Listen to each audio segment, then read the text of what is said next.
Hi, my name is Meghan Galtelli. Today is December 22nd, and I'm going to be reading from Luke chapter 1, verses 57 through 66. Now the time came for Elizabeth to give birth, and she bore a son. Her neighbors and relatives heard that the Lord had shown his great mercy to her, and they rejoiced with her. On the 8th day, they came to circumcise the child, and they were going to name him Zechariah after his father. But his mother said, "No, he is to be called John." They said to her, "None of your relatives have this name." Then they began motioning to his father to find out what name he wanted to give him. He asked for a writing tablet and wrote, "His name is John." And all of them were amazed. Immediately his mouth was opened and his tongue freed, and he began to speak, praising God.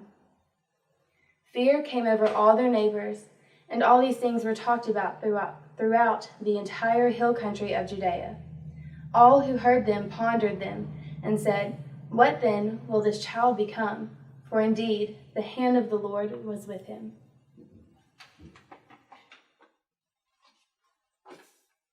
In the book of Luke, we learn about Elizabeth, Zechariah, and John the Baptist.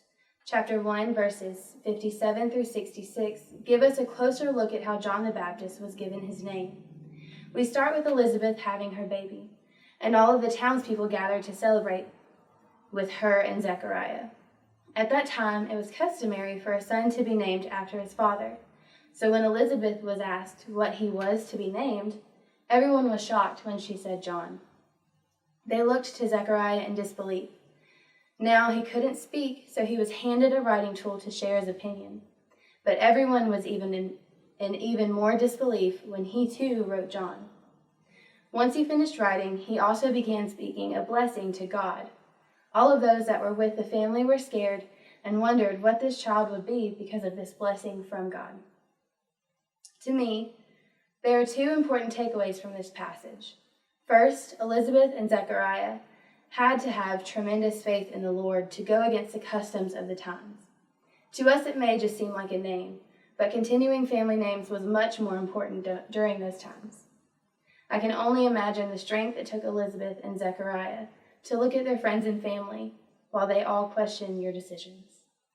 The second takeaway for me is that God had a plan for John the Baptist before he was even born.